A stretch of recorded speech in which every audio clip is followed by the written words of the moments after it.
Zealand Stitch Bird. Today I'm sharing with you my fantastic dress. I'm really pleased with it. The Belle dress by Starlark. I'm also going to be showing you a cute wee sort of a tanky camisole top, the Fifer from Seamwork, and just a bit of a general chat, and also something that's on my cutting table at the moment. Anyway, it's taken a wee while, but I finally got there. And before I start, someone mentioned to me about my top last week. I think her name was Stephanie. She asked me if I made it, and I did. So I'll put a pic of what it looked like last time I was vlogging. It was very high, so what I've done is I've chopped it down. This is the Arlington by Love Notions. So I've chopped it down and made it into a scoop neck. I've added a contrasting band, and the neck has got a contrasting band. So it's got cute wee puffy sleeves. I think it looks so much better. I really don't suit high neck tops, especially with a larger bust. And funny thing happened, I had a company wanting to do a collab with me with bras, but when they found out that I was in New Zealand, they didn't want to send it to me. But I was thinking maybe that video is what did it. Funny. Anyway, moving on. The Belle dress, and I've written some notes in my little sewing project planner in here. So if I'm looking down, that's what I'm looking at. So the Belle dress is made by Starlark, and it's got quite a high empire line with a yoke here, buttons down the front, quite a plunging neckline. And in fact, I think what I'm going to do is I'm going to do an extra buttonhole up here just for extra security, and put another button on. My buttons, I had a few issues with. I couldn't find any that I particularly liked. I didn't want to cheapen the look of the dress, so I went for covered buttons, and they're 11 millimeter covered buttons, and I just covered them in the main fabric. So I used two fabrics to make this dress. The plain fabric is basically a rayon, and it's got a slight, it's a very light, if it's a 12, it's an incredibly lightweight one. And the other fabric is, I think, a cotton, but it's sort of a meshy, lacy, it's quite heavy actually. It's ended up being quite a heavy dress, probably more heavy than I really wanted it to be, but that's okay. It hangs really well. So with the two fabrics, I used the plain rayon for the bodice, the yoke, and the lining of the skirt of the dress. And I purposely made the lining a good sort of, I think it was about 7 inches shorter than the dress, because I wanted that see-through look through the bottom of the dress. And the sleeves are not lined either, and I just managed to get my sleeves out. In fact, what I had to do in the end is, where the pattern has the first row of where you put on the elastic, and then there's one next one to make that real puffy ball look, I actually had to cut it at that first row of elastic, so they've ended up being little puff ball sleeves, which is fine, they look okay.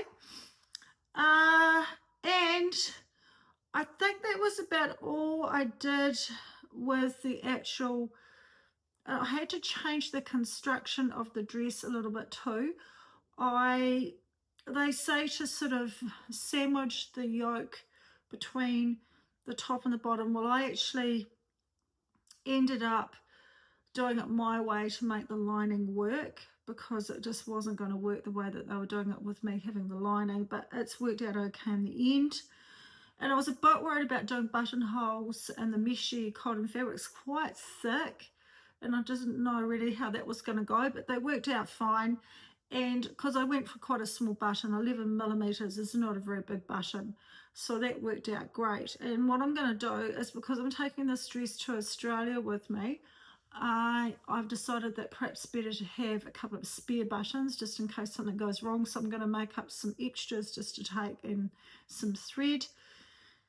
And I think, yeah, overall it's quite plain in a way, but with that mesh, it's giving a wee bit of texture in it. And I'm going to wear some really nice sparkly jewelry. I've shadowed myself a Swarovski sparkly pendant. And the bag and the pic that you will see up there is a Kate Spade bag, and I love bags.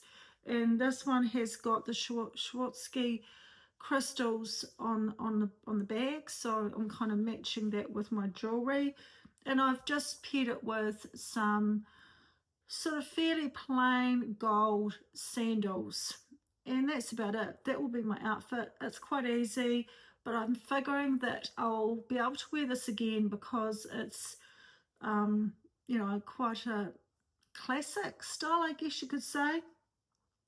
The thing that I really liked about it is that at the back you've got, I think it's about 4 or 5 rows of shirring that you actually attach to the bottom of the bodice.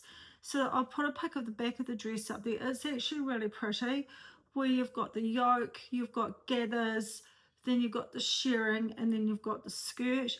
It's a very involved make. It did take me a few days to actually get this one made up, and I had to have a bit of a break in between times, just, you know, because it's quite a big make. The neckline and everything turned out nice. It was all faced, and yeah, really happy with the dress. And yeah, I hope you're enjoying seeing the pictures and things of it up there. It's one that I would recommend. I think it's very flattering. I would love to do it again in a print, just to make it perhaps a little bit less formal looking, just to try it again in maybe a different fabric, like a lightweight linen, or I don't know whether that's the answer, or maybe just a rayon. So anyway, so that is the Belle dress. I made a size 18 and it fitted me. I didn't have to do too much to it. It was pretty much spot on. I did do a twirl in an old piece of sheeting fabric just to make sure that it was going to fit before I cut out my fabric. All the fabric that I use for this dress is from Draper's. When I was up in Wellington, I actually went into the store and bought it. So it came from there. And I can't think too much else to tell you other than, yeah, it was a bit of a success. The other wee thing I want to show you is a wee top, and this is by Seamwork, and it has a wee ruffle going around the neckline. Just trying to find it in my book. And it is called the Fifer tank top. It says that it's an A-line with a scoop front and back neckline, bust darts shape the relaxed fit, hemline rests right below the hip line, gathered collar with bias, and it's kind of like a wee frill that goes all the way around, and then you've got bias around the neck edge to finish it off. And I actually wore this wee top on Saturday night, even though we're still winter in New Zealand. I paired it with a sequin skirt, which was quite a warm skirt, the top, and a nice cream linen blazer, and I thought it looked really good. I made a straight size 16. One thing I have to say is you have to be very careful of the bias and the arm holes and the neckline. I based stay stitched all those areas because it can stretch majorly, and if it stretches, the first one I made it in a linen and it stretched that badly I couldn't get the bias to fit around the armhole, so I ended up making the bias long, and then it was just way too big. So this time I was really careful. I stay stitched all my necklines, all my armholes. I don't think the pattern tells you to do that, but I did the armholes as well. And I made sure that when I cut the bias, I wasn't stretching the fabric. I was trying to keep everything as uniform and true to size as what the pattern pieces are. and very carefully pin the bias around those two, and it worked out perfect. I think the fit's great. It's a great length for a wee top like this, so really recommend it. And the great thing is it doesn't take a lot of fabric, and you could do it without the frill. Now I think this pattern fits me really well. If I just want to make a straight little cami, it covers my bra straps, which is great. I think I would make this pattern, if I wanted to keep it plain, just do it without the frill. Great for using up those remnants that you have left over from some of your makes, or if you want to do another cord, mix and match with your top, pants, skirt, whatever it may be. So yes, really recommend this pattern.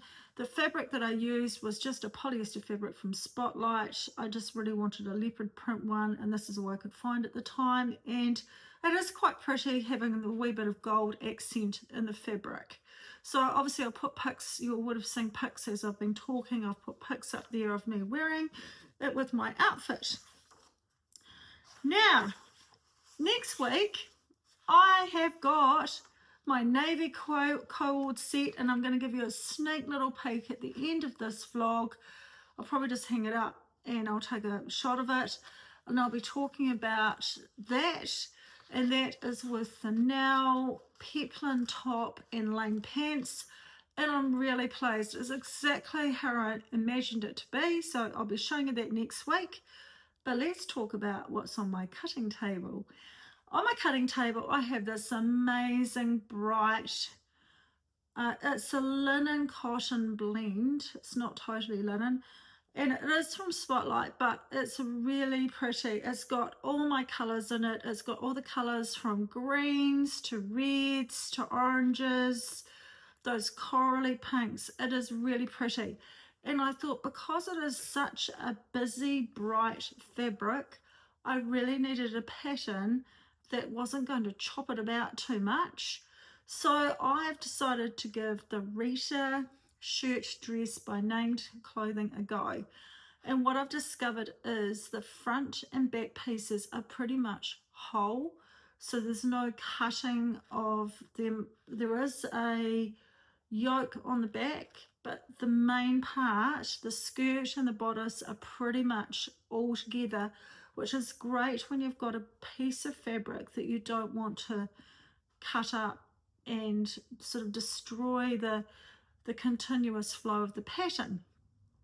So that's what I've decided to do. I've got it on my table. I've sort of pegged it out with my cute wee weights, and I'm going to hopefully get that cut out after I finish this vlog, and I might even start sewing it tonight, because I'm very well aware that I'm going away on the 19th of September and I still want to make a shorts and blazer set, so time is ticking. I need to get moving, so I'm hoping to get that cut out tonight. I might even start sewing it.